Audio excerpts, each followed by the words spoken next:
This is the Coweta County Probate Court. Coweta County Probate Court is located in Newnan, Georgia.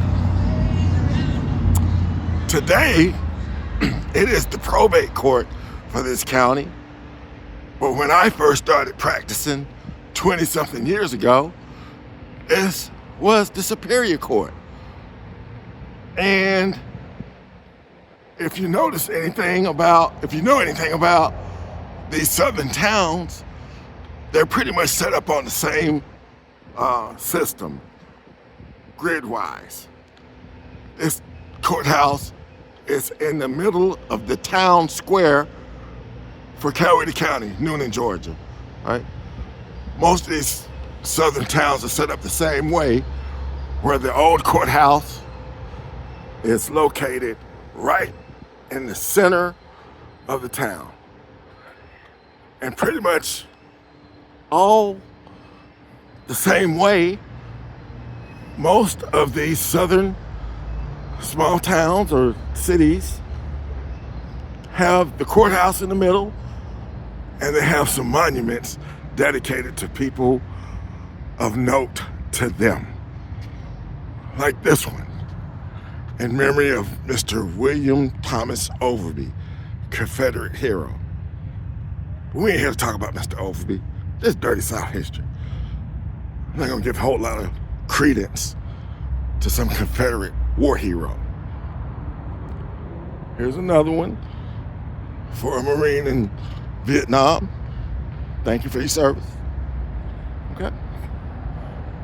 But there is one monument, or actually two monuments, I want you to focus on. Nope, not this one, even though it's dedicated to the men and women of Coweta County who served on foreign soil. Very good, very good. No, I want you to focus firstly on this one. See, this monument, this big stone, is dedicated to William McIntosh.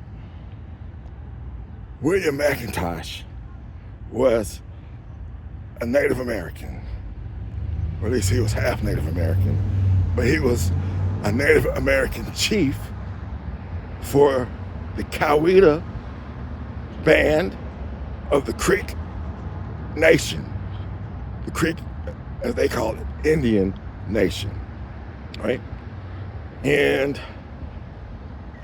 if you follow me consistently, you'll remember that I talked about the 5 civilized tribes, and one of them were the Creeks. And Mr. McIntosh was a Creek chieftain. Now, the thing about this guy is that he was honored by the white citizens of Georgia with this particular monument. There's another monument I'm going to show you dedicated to him.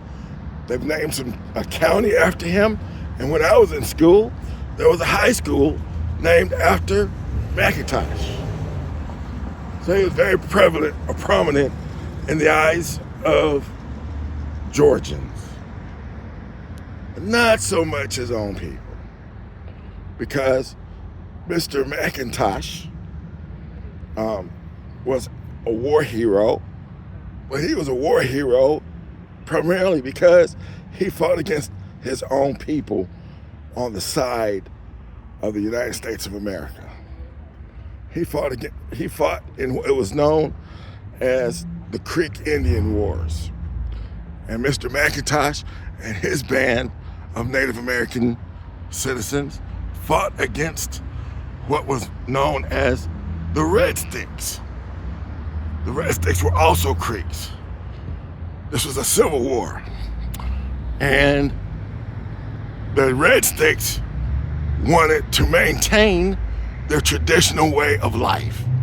And they wanted to stop the encroachment of the white colonizers encroaching further on their traditional homelands. They didn't like it.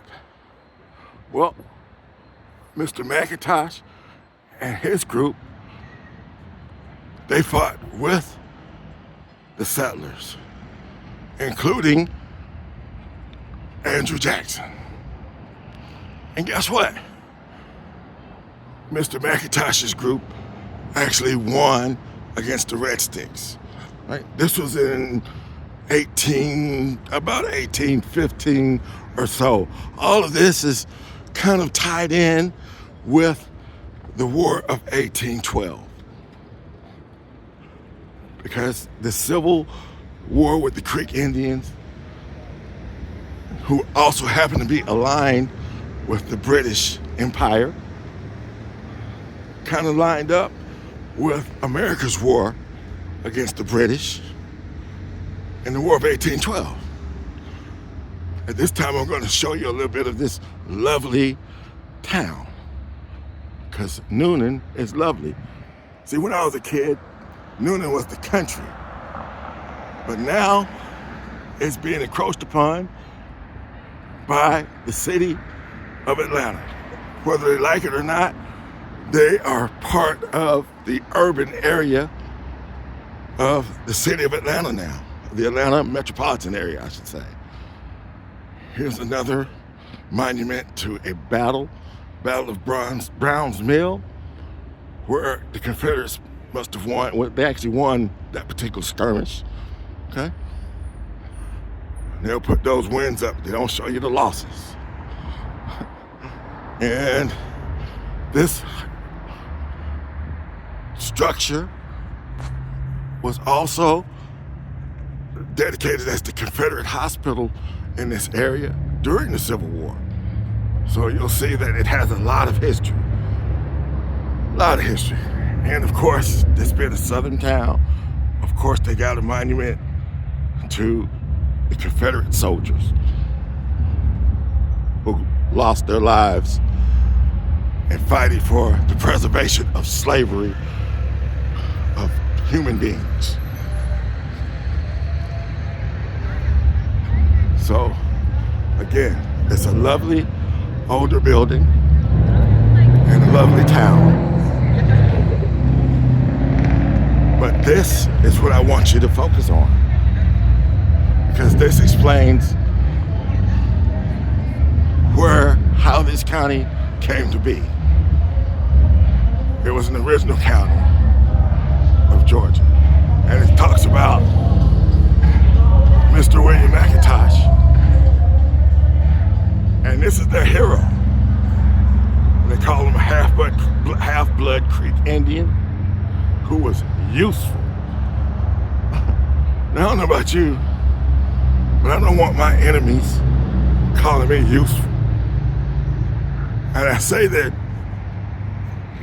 what became the Americans were his enemies is because Chief McIntosh signed a treaty with the United States of America in 1825 in a place called Indian Creek. And in this treaty, he signed away all of the Creek Indian land west of the Flint River, which basically means that he signed away the traditional land rights of his people, forcing them to move to Indian territory. So he fought on behalf of the United States. He killed a lot of his own people, and they repaid him by forcing his people to move off their land. But his people, they didn't forget, and they didn't approve, because his signing off on that treaty was really illegal, because they had their own laws. And their law said that there could be no treaty that was approved by the tribe without all of the chiefs approving it, and without the majority of the citizens going along with it, voting for it. But his signature to the United States was good enough for them to get this land. And because he broke their laws, the people of the Creek Nation considered him a sellout. And they did something that was in their laws. If you sell your land illegally to the United States, or our land to the United States, we will kill you. We will unalive you. And that's exactly what happened. Because his own people did what they said their laws required when this situation happens. So that's it. Oh, before I let go, Mr. McIntosh also led a raid against what's known as the Seminole tribe. And not only the Seminoles, but black people aligned with the Seminoles. It was called the Battle at Negro Fort. You don't really hear about that too much in schools because they don't talk about formerly enslaved black people and others taking up arms to defend themselves. But that's exactly what happened at the Battle of Negro Fort, also known as the Battle at Prospect Bluff. Stay tuned. I'm going to go into greater detail on that.